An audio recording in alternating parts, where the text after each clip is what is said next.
Agradecemos y rezamos por las intenciones de la familia Pampliega Turcot, que apoya la transmisión de esta Santa Eucaristía.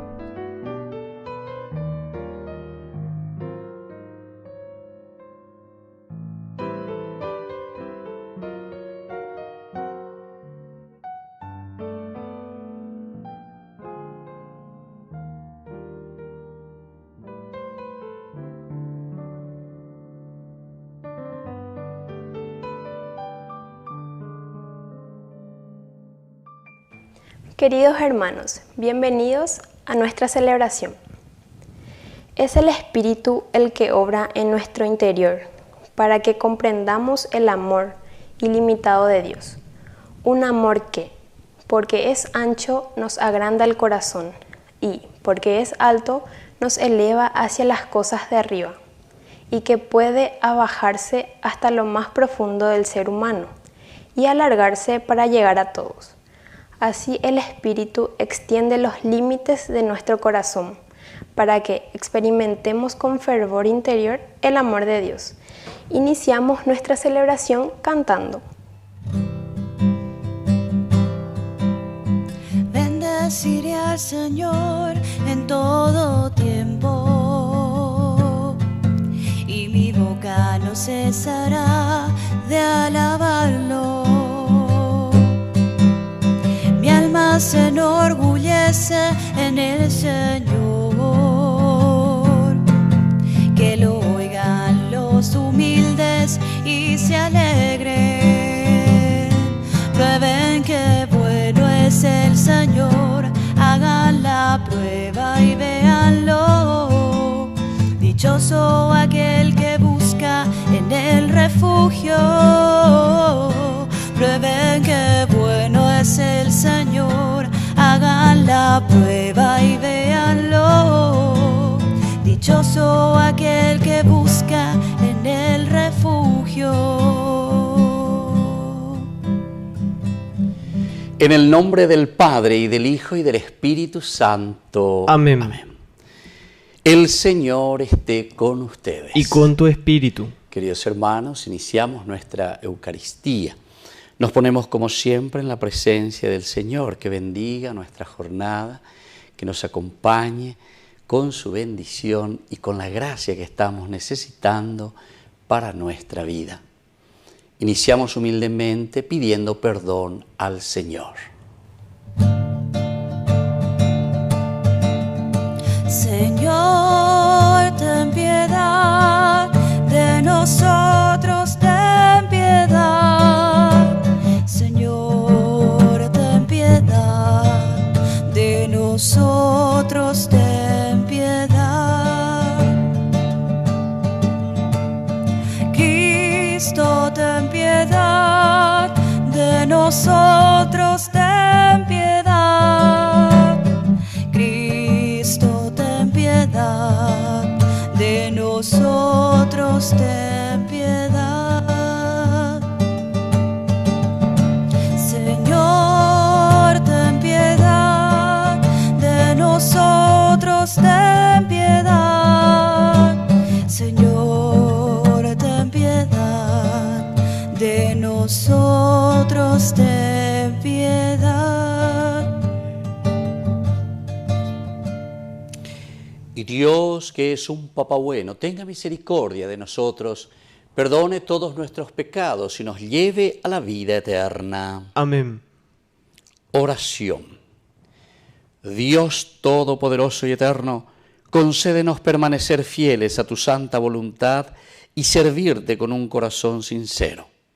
Por nuestro Señor Jesucristo, tu Hijo, que reina contigo en la unidad del Espíritu Santo y es Dios por los siglos de los siglos. Amén.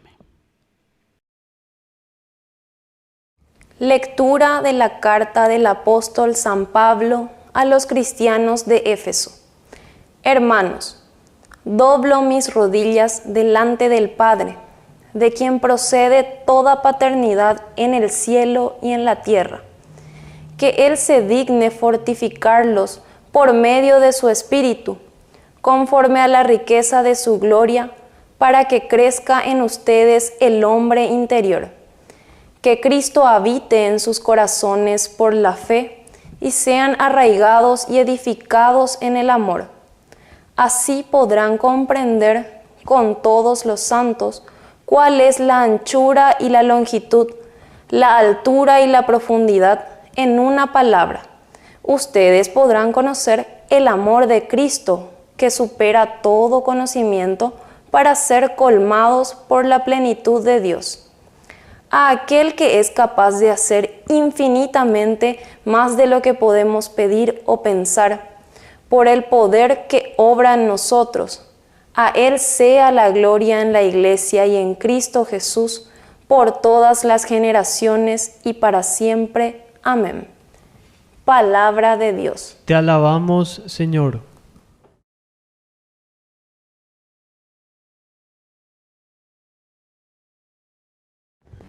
La tierra está llena del amor del Señor. La tierra está llena del amor del Señor. Aclamen justos al Señor, es propio de los buenos alabarlo. Alaben al Señor con cítara, toquen en su honor el arpa de 10 cuerdas. La tierra está llena del amor del Señor. Porque la palabra del Señor es recta, y Él obra siempre con lealtad. Él ama la justicia y el derecho, y la tierra está llena de su amor. La tierra está llena del amor del Señor. El designio del Señor permanece para siempre, y sus planes a lo largo de las generaciones. Feliz la nación cuyo Dios es el Señor, el pueblo que Él se eligió como herencia. La tierra está llena del amor del Señor. Los ojos del Señor están fijos sobre sus fieles, sobre los que esperan en su misericordia, para librar sus vidas de la muerte y sustentarlos en el tiempo de indigencia. La tierra está llena del amor del Señor.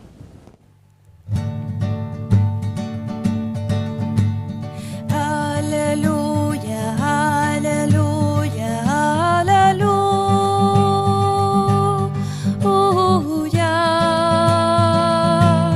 aleluya, aleluya, aleluya,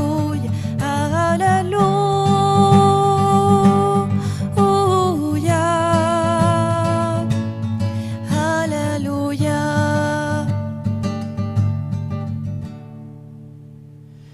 Que el Señor Jesús esté con ustedes. Y con tu espíritu. Evangelio de nuestro Señor Jesucristo según San Lucas. Gloria a ti, Señor.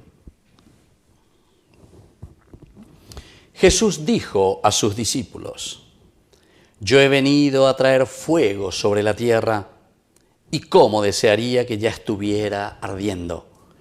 Tengo que recibir un bautismo y qué angustia siento hasta que esto se cumpla plenamente. ¿Piensan ustedes que he venido a traer la paz a la tierra?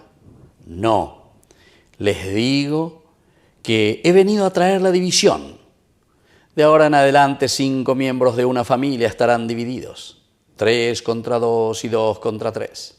El padre contra el hijo y el hijo contra el padre, la madre contra la hija y la hija contra la madre, la suegra contra la nuera y la nuera contra la suegra. Palabra del Señor. Gloria a ti, Señor Jesús. Queridos hermanos, entonces, hoy nosotros vemos lo que nos dice el Señor aquí. Vine a traer fuego sobre la tierra.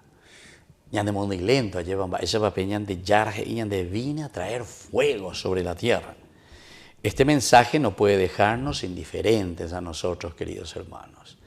¿Por qué? Porque es un mensaje demasiado fuerte, tampoco nos puede dejar en la tibieza. Ah, sí, más o menos, upeante, ve la geía. ¿Verdad? Entonces no podemos quedarnos allí, patitiesos, duros, mirados, ¿verdad? Paralíticos ante una situación que está sucediendo, sino que yacueana. Porque nosotros sabemos que una vez que el fuego, ¿verdad?, comienza, queridos hermanos, arrasa, quema, destruye todo, Entonces, lo que el fuego toca queda transformado hasta lo más íntimo, arde. Y con ese ardor también está comunicando todo, por una parte, ¿verdad? Y también destruye todo. Y entonces, ¿qué es lo que el Señor de cierta manera nos está diciendo dentro de esta significancia, porque el fuego también significa una vida linda, una vida audaz, una vida de empeño, el fuego como tal, ¿verdad? El empeño, y bueno, desde aquí entonces entendemos cuando Jesús dice, yo he venido sobre todo para traer aquí sobre la tierra el fuego, y cómo ya quiero que esté ardiendo. Pero vamos entonces a lo esencial y lo fundamental, porque si el fuego transforma todo, si el fuego, ¿verdad? De cierta manera lo que el Señor quiere es que nosotros seamos fuego sobre esta tierra. Y cómo quisiera, dice, que ya esté ardiendo. ¿Quién es el que tiene que arder, queridos hermanos? Porque el fuego, como decíamos, cuanto más arde, va destruyendo todo lo que es pecaminoso entonces.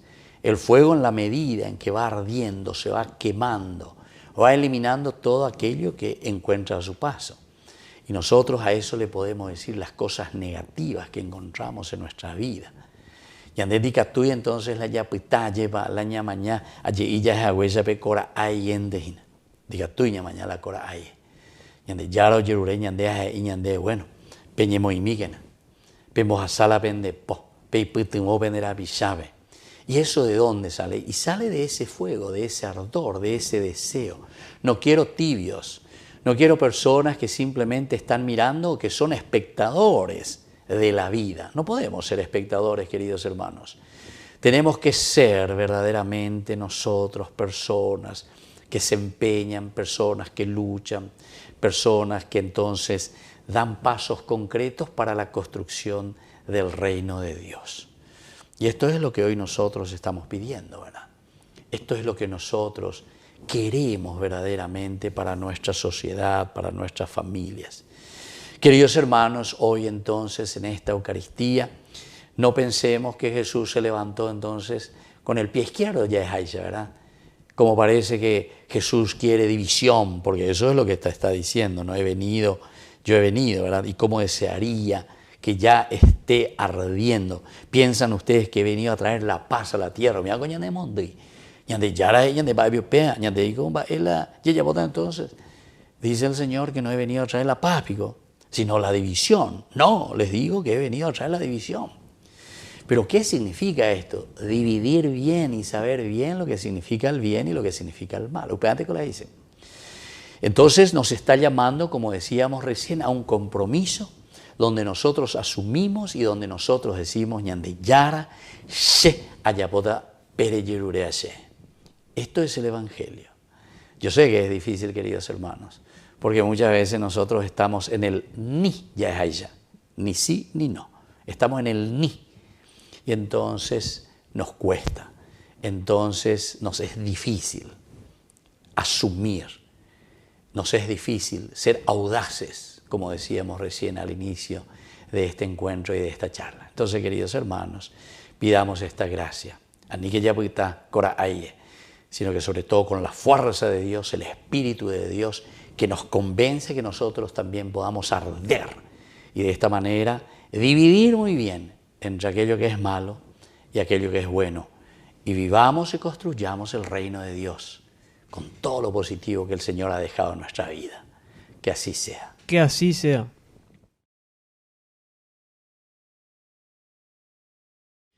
Queridos hermanos, presentemos ante el Señor todas nuestras intenciones. Por cada oración respondemos, Señor, que seamos generosos. Señor, que seamos generosos. Por nuestra iglesia, para que produzca frutos de santidad y de esperanza para la vida eterna de los hombres. Oremos al Señor. Señor, que seamos generosos. Por nuestras autoridades del país, para que opten siempre por el bien común y actúen con honestidad.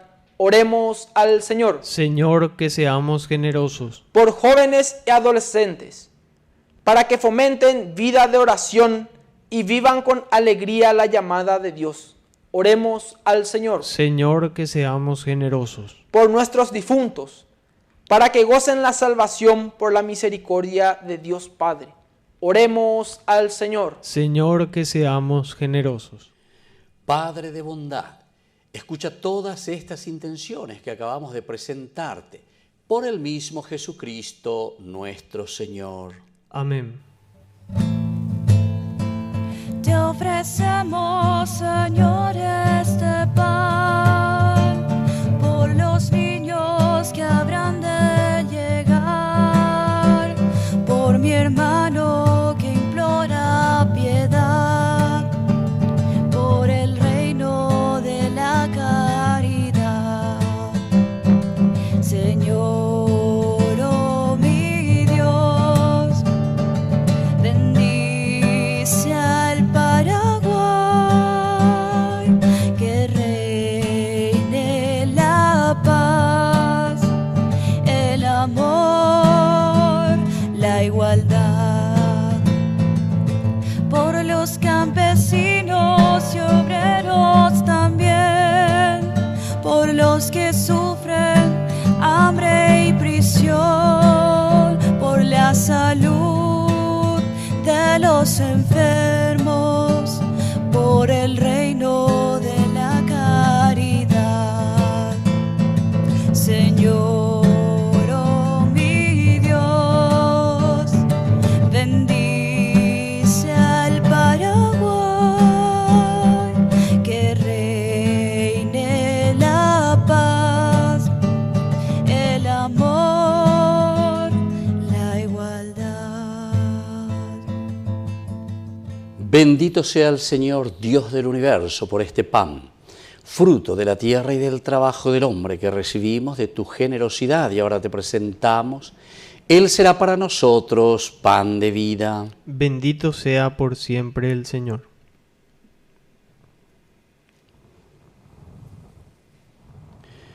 Bendito sea, Señor, Dios del universo, por este vino, fruto de la vida y del trabajo del hombre que recibimos de tu generosidad y ahora te presentamos. Él será para nosotros bebida de salvación. Bendito seas por siempre, Señor.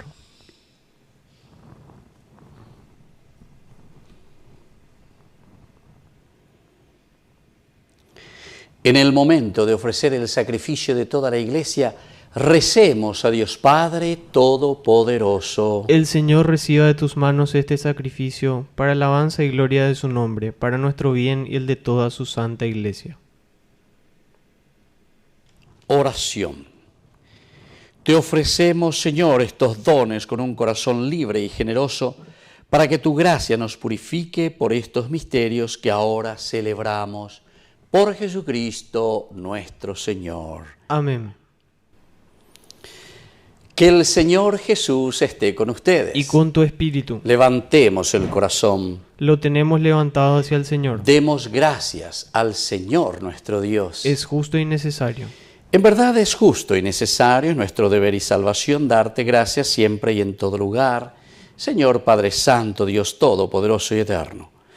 Pues aunque no necesitas de nuestra alabanza, es don tuyo el que seamos agradecidos.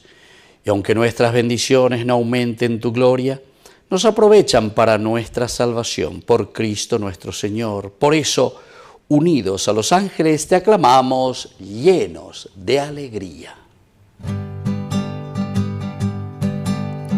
Santo, santo, santo es el Señor, Dios del universo, santo es el Señor.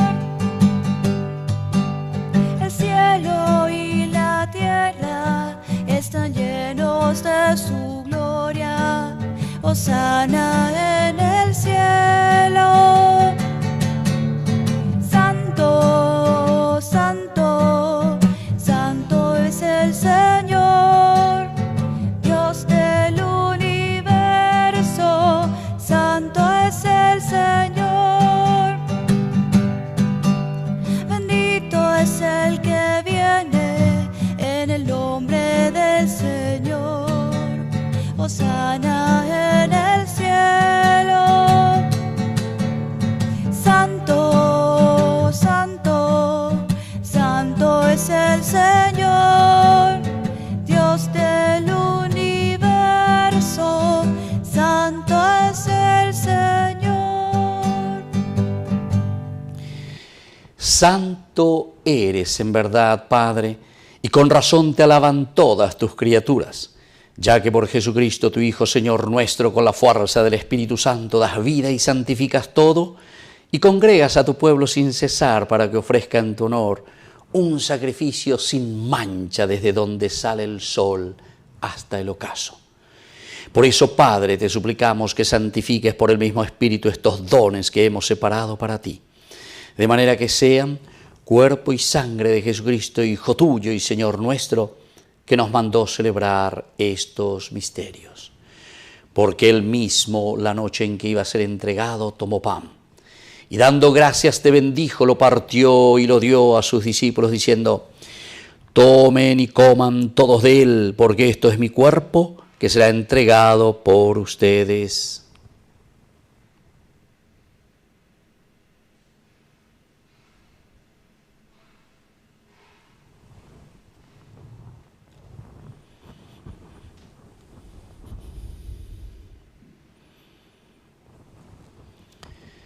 Del mismo modo, acabada la cena, tomó el cáliz, dando gracias te bendijo y lo pasó a sus discípulos, diciendo: tomen y beban todos de él, porque este es el cáliz de mi sangre, sangre de la alianza nueva y eterna, que sea derramada por ustedes y por muchos para el perdón de los pecados. Hagan esto en conmemoración mía.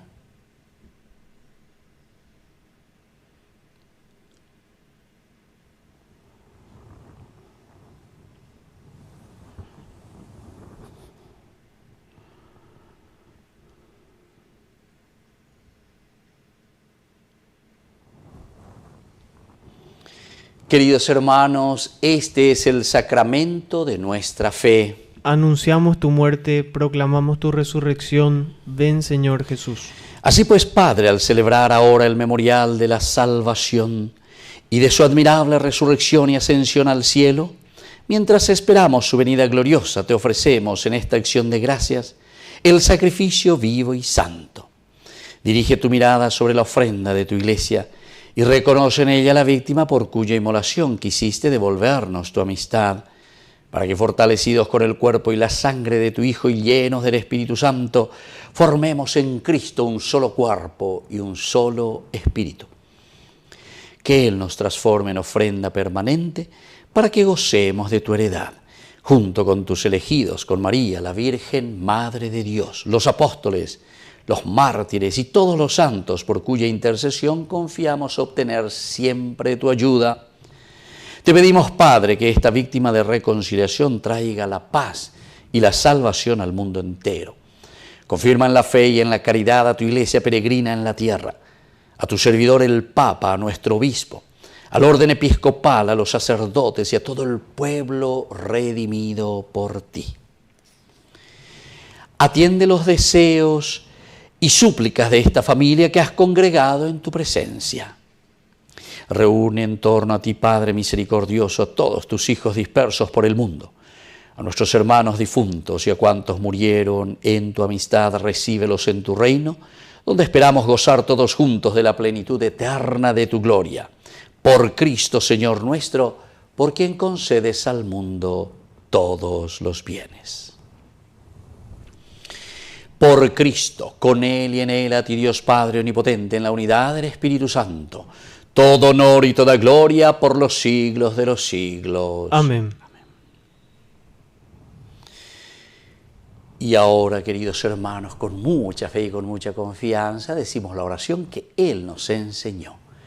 Padre nuestro, que estás en el cielo, santificado sea tu nombre. Venga a nosotros tu reino. Hágase tu voluntad en la tierra como en el cielo. Danos hoy nuestro pan de cada día. Perdona nuestras ofensas, como también nosotros perdonamos a los que nos ofenden. Y no nos dejes caer en la tentación y líbranos del mal. Líbranos, Señor, de todos los males.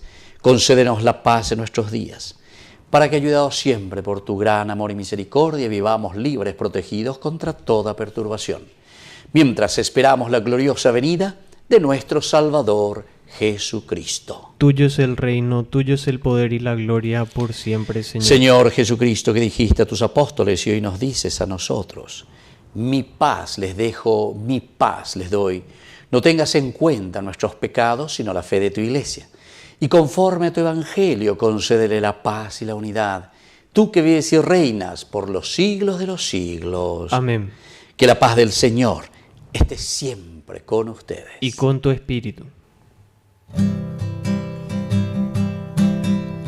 Cordero de Dios, que quitas el pecado del mundo, ten piedad de nosotros, ten piedad.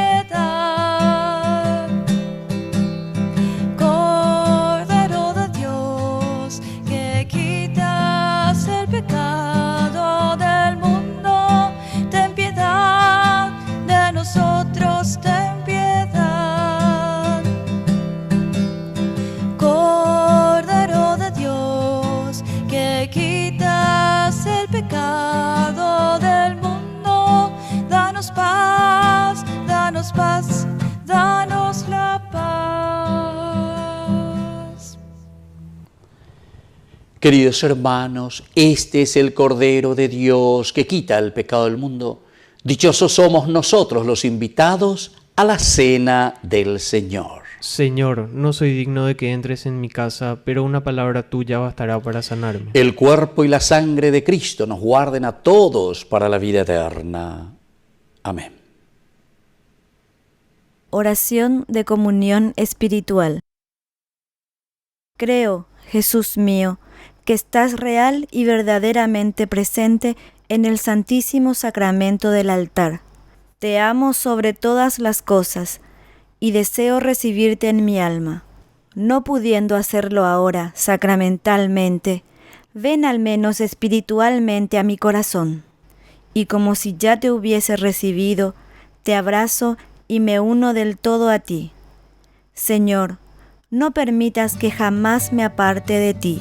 Amén. Es joven el que espera, el que sabe caminar, el que lucha por el reino sin volver la vista atrás, el que da su mano a otro, el que sabe transformar, el que es pan para los pobres, defendiendo la verdad. Quiero ser pan para el hambre, ser el pan de mi pueblo y construir el escándalo de compartir. Quiero ser pan para el hambre, ser el pan de mi pueblo y construir el escándalo de compartir.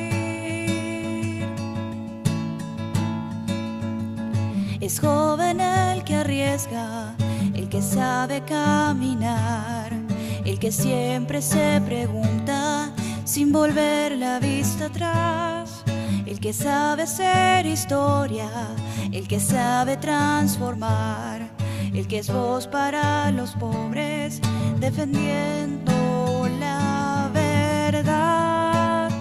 Quiero ser pan para el hambre, ser el pan de mi pueblo y construir el escándalo de compartir.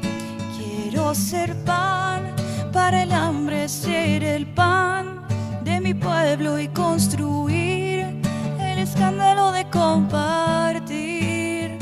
Quiero ser pan. Oración final. Concédenos, Padre, que la participación en esta Eucaristía nos ayude para aprovechar los bienes temporales y alcanzar los bienes eternos. Por Jesucristo nuestro Señor. Amén. Que el Señor Jesús esté con ustedes. Y con tu espíritu. Y que la bendición de Dios omnipotente, el Padre, el Hijo y el Espíritu Santo descienda sobre cada uno de ustedes y permanezca para siempre. Amén. Nos dirigimos a nuestra Madrecita, que es siempre auxiliadora de todo cristiano. Dios te salve María, llena eres de gracia. El Señor es contigo, bendita tú eres entre todas las mujeres, y bendito es el fruto de tu vientre Jesús. Santa María, Madre de Dios, ruega por nosotros pecadores, ahora y en la hora de nuestra muerte. Amén. Queridos hermanos, hemos celebrado esta Eucaristía. Podemos continuar en la paz del Señor. Demos gracias a Dios. Y que tengan un hermoso día. Que Dios les bendiga a todos.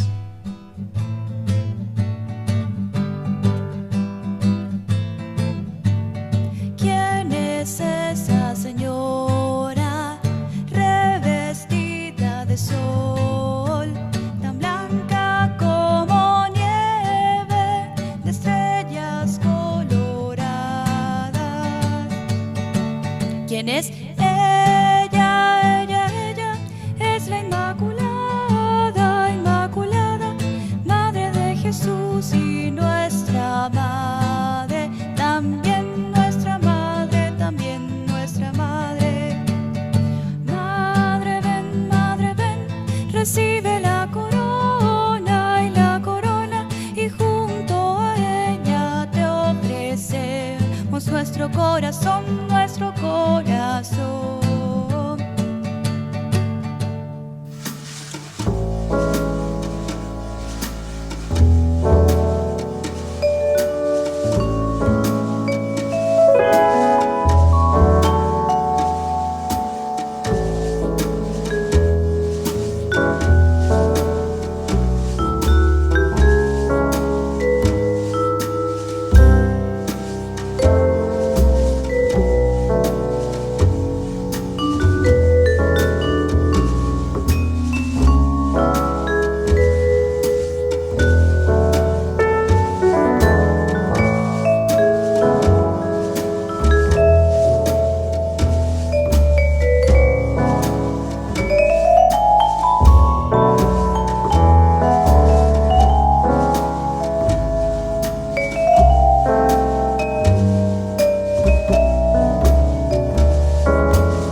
La carta de Pablo a los Efesios. La historia de cómo Pablo llegó a la ciudad de Éfeso es realmente interesante. Puedes leerla en Hechos capítulo 19.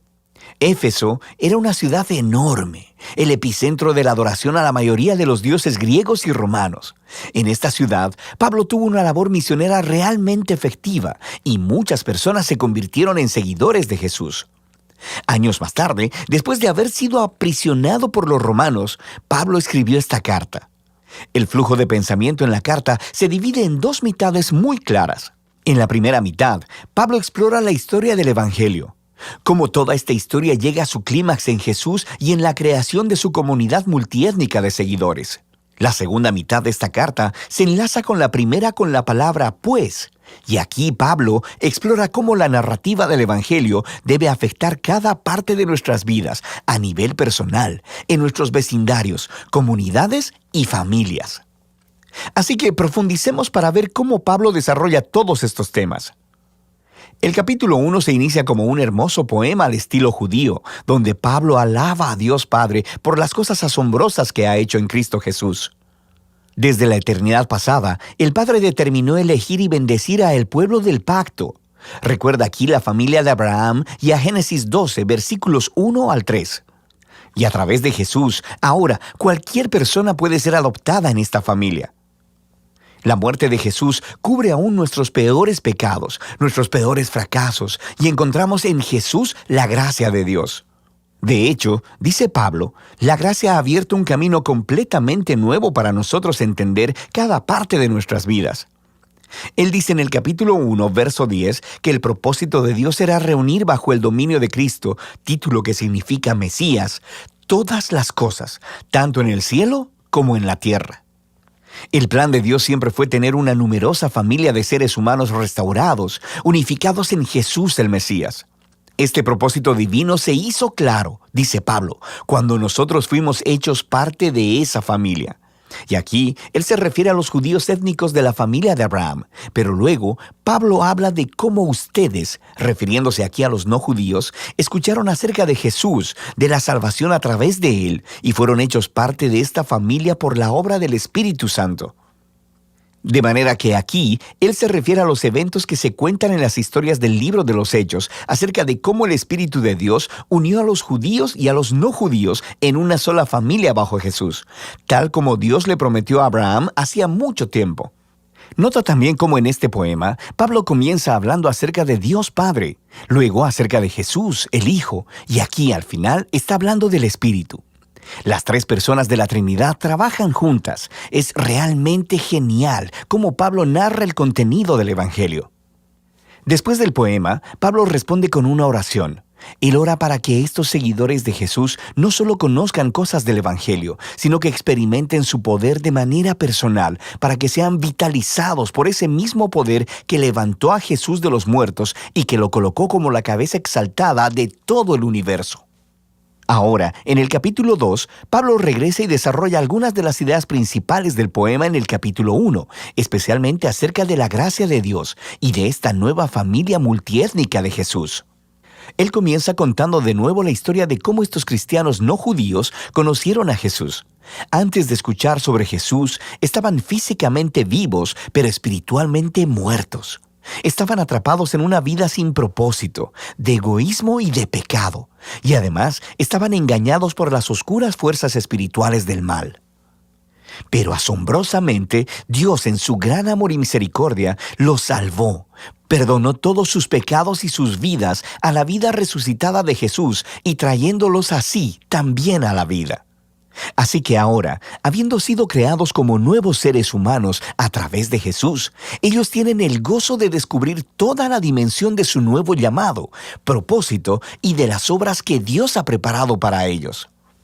A ellos no solo les ha sido mostrada la gracia de Dios, sino que también han sido invitados a formar parte de una nueva familia. Antes de escuchar sobre Jesús, estas personas no judías no solo estaban apartadas de Dios, sino también estaban apartadas de su pueblo del pacto, la familia de Abraham.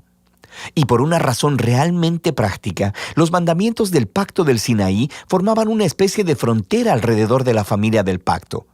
Eran como una barrera que mantenía alejadas a la mayoría de las personas no judías. Pero en Jesús, las leyes de la Torá han sido cumplidas y la barrera ha sido removida.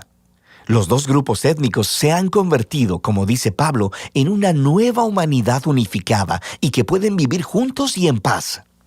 Así que Pablo continúa en el capítulo 3 maravillándose en el rol especial que pudo desempeñar para esparcir estas buenas nuevas a las personas no judías. Y aunque él está en prisión, le da gracias a Dios por la oportunidad que ha tenido de ver un gran crecimiento de la familia del pacto. Así que Pablo cierra la primera mitad de la carta con otra oración. Esta vez, él ora para que los seguidores de Jesús sean fortalecidos por el Espíritu de Dios para simplemente comprender y conocer el amor que Cristo tiene por su pueblo. La segunda mitad de la carta comienza con Pablo cambiando la marcha y empieza a retar al lector a que responda a la narrativa del Evangelio en la manera en que vive su vida. Así que empieza el capítulo 4 simplemente con la vida diaria de la iglesia. La iglesia es una gran familia, con toda clase de gente diferente, pero él enfatiza que todos ellos son uno, y uno es una palabra clave en este capítulo. Ellos son un cuerpo que está unificado por un espíritu, tienen un Señor, una fe, un bautismo y creen en el mismo Dios. Esta es mucha unidad. Sin embargo, dice Pablo, unidad no es lo mismo que uniformidad. Continúa explicándoles cómo la nueva familia de Jesús consiste de muchas clases de personas diferentes, pero todas son empoderadas por el Espíritu Santo, usando cada una sus talentos especiales y sus pasiones para servir, amarse unos a los otros y así edificar a la iglesia. Y aquí, él usa dos metáforas realmente geniales. Una es la de edificar la iglesia como a un nuevo templo, y la segunda, que todos los miembros se están convirtiendo en una nueva humanidad con Jesús como su cabeza. Y esta nueva humanidad es una metáfora que él seguirá desarrollando en los siguientes capítulos. Pablo reta a cada cristiano a despojarse de su vieja humanidad, como si fuera una ropa vieja, y vestirse de la nueva humanidad en la cual la imagen de Dios está siendo restaurada. Y luego, él continúa con una larga sección donde compara la nueva y la vieja humanidad. Así que, en lugar de mentir, los nuevos humanos dicen la verdad. En lugar de guardar el enojo, resuelven pacíficamente sus conflictos. En lugar de robar, los nuevos humanos son generosos. En lugar de chismear, animan a otros con sus palabras. En lugar de vengarse, los nuevos humanos perdonan. En lugar de satisfacer todo impulso sexual, los nuevos humanos cultivan el dominio propio de sus deseos corporales. En lugar de emborracharse, los nuevos humanos están bajo la influencia del Espíritu de Dios, y Pablo describe de 4 maneras diferentes cómo luce esta influencia. Las primeras 2 tienen que ver con el canto, cantar juntos y también cantar a solas. Y es muy interesante que lo primero que Pablo piensa acerca de cómo trabaja el Espíritu en las vidas del pueblo de Jesús es el canto y la música. La tercera señal de la influencia del Espíritu es estar agradecido en todo. Y la cuarta es que el Espíritu obligará a los seguidores de Jesús a ponerse por debajo de los demás y a considerar a los demás como más importantes que ellos mismos. Y Pablo desarrolla este cuarto punto, mostrando cómo funciona en el matrimonio cristiano. Tienes a una esposa que sigue a Jesús. Ella es llamada a respetar a su esposo y a permitir que él se haga responsable de ella.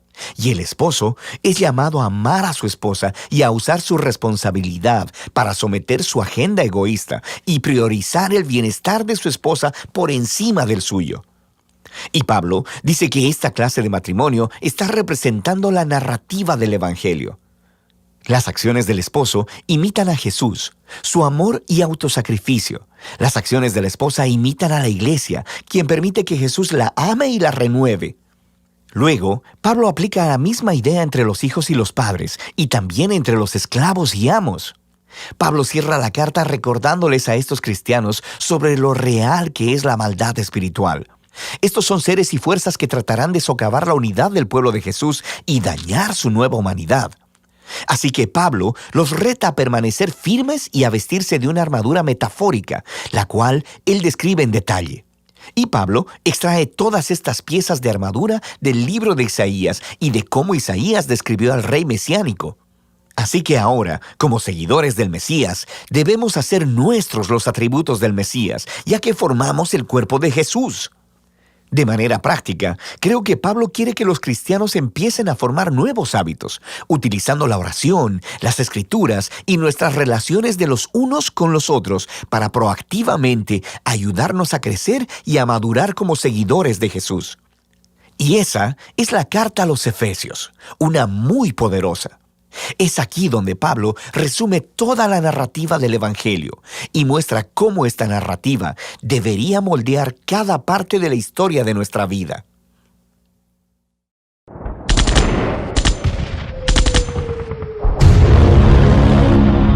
El 23 de diciembre de 1944 se da un suceso que sería un punto de inflexión durante uno de los hechos históricos más impresionantes, más impactantes, más terribles que han sucedido en la humanidad, la Segunda Guerra Mundial. Este suceso es conocido históricamente como la Batalla de las Ardenas, entre el Tercer Ejército de los Estados Unidos de América contra el ejército alemán. Muy estimados amigos, Salve María.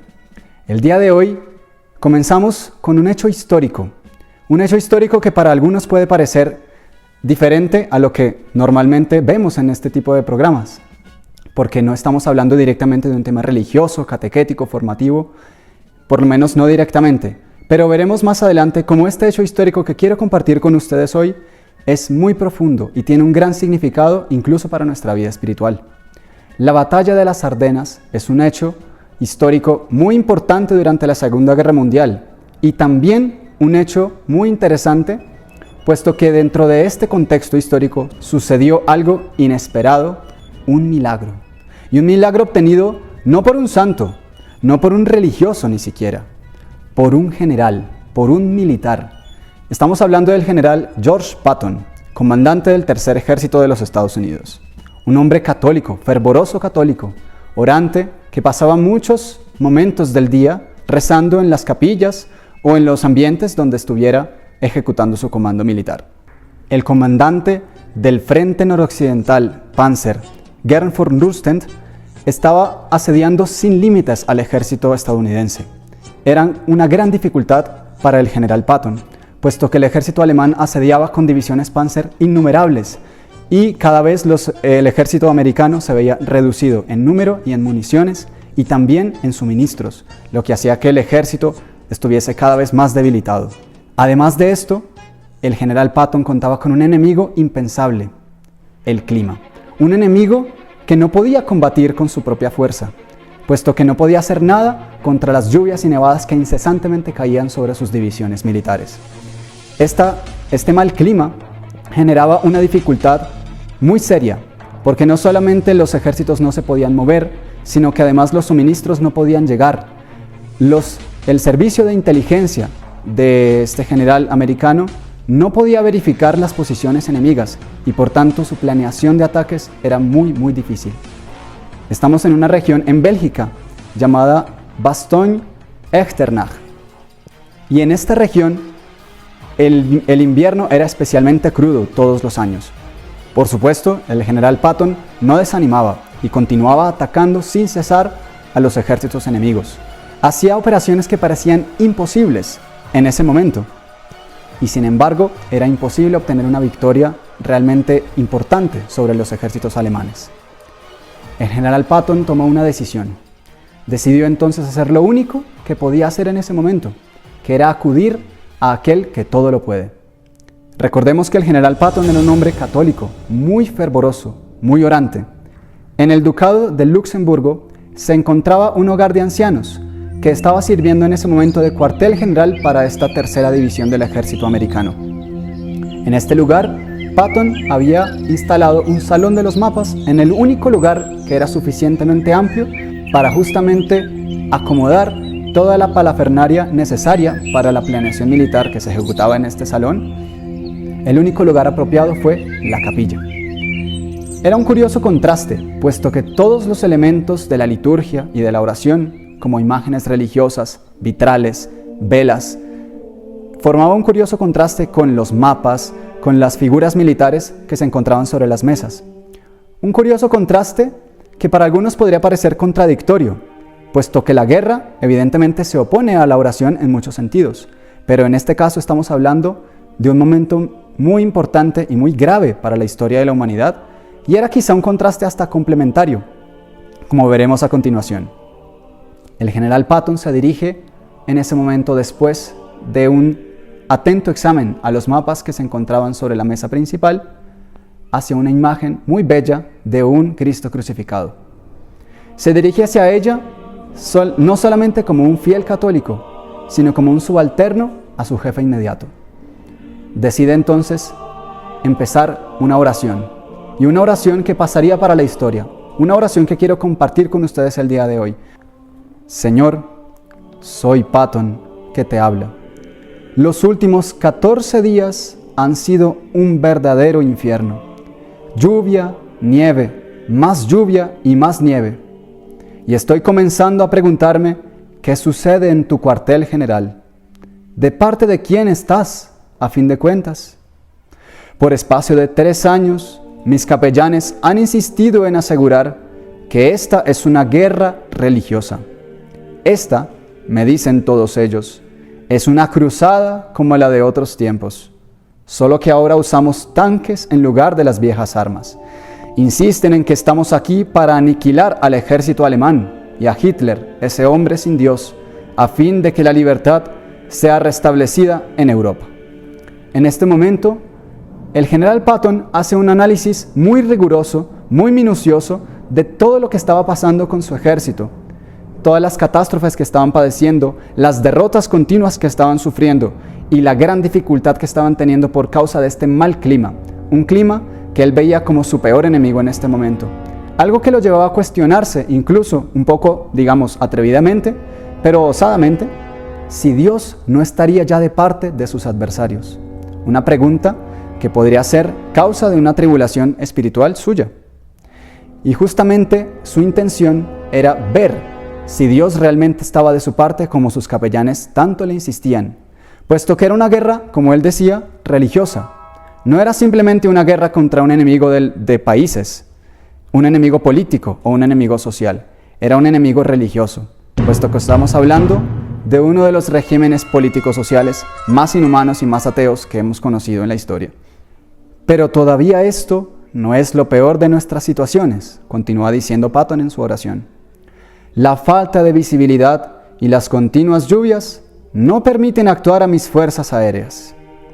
Mi técnica de batalla requiere una estrecha colaboración de los bombarderos, y si mis aviones no pueden volar, ¿cómo voy a utilizar la artillería aérea? Esta situación es lamentable, pero todavía hay algo más grave. Mis aviones de reconocimiento hace 14 días que no vuelan, y en consecuencia no tengo ni la más ligera idea de lo que están haciendo los alemanes detrás de sus líneas. Ahora él comienza a hablar con una entonación un poco más firme, sin dejar la calma y sin dejar sobre todo el gran respeto dentro de su oración. Sin tu cooperación, desde el punto de vista del estado del tiempo, me veo privado de informes acerca de la posición de los ejércitos alemanes, y en estas condiciones, ¿cómo voy a dirigir con efectividad mis ataques? Posiblemente todo esto te parecerá irrazonable, pero lo cierto es que he perdido la paciencia con tus capellanes, que persisten en asegurar que este es un invierno típico de las Ardenas y que debo tener fe. Efectivamente, era un pedido de fe que le estaba siendo exigido a Patton, pero él estaba en una situación desesperada. Y recordemos que esta oración está movida por justamente un deseo de victoria sobre un enemigo. Recordemos todos estos detalles, porque esta oración que está dirigiendo él nos va a dar muchas lecciones, como les decía al principio. Continuemos. Señor, no te voy a pedir un imposible, puesto que nunca he sido un hombre irrazonable. Ni siquiera voy a insistir para que hagas un milagro. Todo lo que yo te pido son 4 días de buen tiempo. Él continuó su oración prolongadamente, pero aquí está el pedido encerrado. Le pedía solo 4 días en que no cayese nieve, 4 días en que la lluvia dejase de caer y él pudiese ejecutar sus operaciones militares. Bueno, en este momento quiero que hagamos una pausa en esta interesante historia para pensar en uno de los principios espirituales que más deben marcar nuestra vida, que es el poder de la oración. Nuestro Señor Jesucristo en el Evangelio promete con las palabras en verdad os digo, que como bien sabemos significan un juramento, promete que todas las oraciones que nosotros realicemos serán atendidas. Y en diversos pasajes de la Escritura encontramos esto. Por ejemplo, recordemos cuando Él le decía a los discípulos, en verdad os digo, todo lo que pidáis a mi Padre en mi nombre, Él os lo dará. En otro pasaje también encontramos, si tuvieseis fe como un granito de mostaza, dirías a ese sicómoro, arráncate de ahí y plántate en el mar, y Él os obedecería. Y en tantísimos otros pasajes nuestro Señor promete que la oración es casi omnipotente, puesto que no es por nuestra fuerza que obtenemos las cosas que pedimos, sino porque Dios desea escuchar esa oración. Pero bueno, vamos a seguir con esta historia para relacionarla con este gran principio de nuestra vida espiritual. El general Patton concluye su oración con un suave amén y se dirige a la puerta de la capilla, donde estaba uno de sus capellanes. Evidentemente, como la oración había sido pronunciada en voz alta, este capellán no había perdido palabra de ella. Y una vez fue interrogado sobre este punto por el general Patton, el general le encomendó una misión para transmitirla a todos los soldados del frente de batalla que estaban bajo su comando en el mensaje de Navidad que les enviaría al día siguiente. Un mensaje que él tenía la costumbre de enviar año tras año y que en este caso quería que fuese también una oración que se elevase por 30.000 voces, uniéndose a la suya, para obtener de Dios este gran milagro. Efectivamente, el capellán así lo hizo. Redactó rápidamente un resumen que fue revisado por el propio general y fue enviado a todos los soldados. Al día siguiente, el 24 de diciembre de 1944, todos los soldados recibieron este mensaje y se unieron a la oración de su comandante. Y el efecto no se hizo esperar. La nieve y la lluvia pararon casi inmediatamente. Se despejó el cielo. Un sol generoso comenzó a secar poco a poco los lodazales que impedían el avance de los tanques. Un viento muy fuerte comenzó a disipar las nubes cargadas de lluvia. Durante 4 días, las operaciones militares que Patton deseaba realizar se ejecutaron sin ningún problema. Las incursiones, las exploraciones, el llevar suministros a sus soldados, todo esto fue posible. Y fue un milagro atestiguado no solo por él, sino por muchísimas otras voces. Todos sus soldados comentan exactamente lo mismo, y en las crónicas de la época encontramos muchísimos testimonios de que esto sucedió efectivamente. Al pasar de estos 4 días, el general Patton, el 27 de diciembre de 1944, tarde en la noche, muy cansado, se dirige a su capilla. Y se dirige exactamente al mismo crucifijo al que había dirigido tan ardiente oración 4 días antes. En esta oración, el general Patton, muy respetuoso y muy alegre, le dice al Señor: Señor, es Patton otra vez. Quiero comunicarte la total victoria del tercer ejército estadounidense. Entonces el general Patton comienza con todo detalle a contarle a su Señor, el Rey Señor de los ejércitos, cada detalle de todas las victorias y todas las incursiones que había podido realizar durante estos 4 últimos días. Aquí está justamente la gran moraleja para nuestra vida espiritual. El poder de la oración de un general, unida a la de todos sus soldados, consiguió algo que parecía imposible y que efectivamente lo era: cambiar el clima durante 4 días para favorecer a un ejército. Este milagro, atestiguado, como decía, por muchísimas personas, nos muestra una gran lección para nuestra vida. Por más que nosotros no tengamos grandes dificultades, un enemigo militar al que enfrentar, tenemos muchas veces otros combates que ejecutar, y combates mucho más fuertes contra los enemigos de nuestra salvación. Si nosotros en esa lucha continuamente estamos rezando, obtendremos victorias impresionantes, milagrosas, incluso sobre la propia naturaleza, como es el caso de este gran héroe militar, George Patton, que consiguió este gran milagro con su oración. Concluyamos con un detalle muy interesante en esta historia. El general Patton reconoció un detalle muy interesante. Von Rundstedt tenía 2 planes de ataque. Uno, que fue el ejecutado por él, junto con otro, que era permanecer en su trinchera, muy bien defendida, donde posiblemente los aliados lo atacarían. Simplemente que este ataque no era tan ambicioso, y solo era posible realizar el otro ataque, el que realizó, debido al mal tiempo. Como que Dios le había dado la oportunidad a von Rundstedt de atacar a través de este mal clima que tanto Patton renegaba. Veámoslo en las propias palabras del general Patton. Señor, se me ocurre pensar que quizá tú estabas mucho mejor informado de la situación que yo, porque fue precisamente ese tiempo bestial que yo tanto maldecía que permitió al ejército alemán suicidarse en masa. Esto, Señor, es como una revelación del genio militar, y yo me inclino humildemente ante una superior mentalidad militar. Otra lección para nuestra vida espiritual. Muchas veces las contradicciones en nuestra vida y las dificultades son enviadas por Dios para suscitar un deseo de rezar, pero al mismo tiempo están favoreciendo una situación que va a ser favorable para nosotros y desfavorable para nuestros enemigos espirituales. Nunca perdamos esto de vista al realizar nuestras oraciones y pidamos con confianza todo lo que necesitemos, porque Dios está muy atento, esperando que nosotros recemos a Él, sabiendo que todo lo necesitamos de Él. Él está ansioso de recibir esa oración. Entonces, no dejemos de rezar nunca con la misma fe, con una fe más fervorosa incluso que la que tuvo este gran hombre de guerra que fue el general Patton. No olvides compartir este video con todos tus conocidos y amigos, para que esta gran lección de vida espiritual sea conocida por más personas y de ese modo podamos todos crecer en nuestra vida espiritual en este importante sentido que es la oración. Que Nuestra Señora los acompañe a todos. Salve María.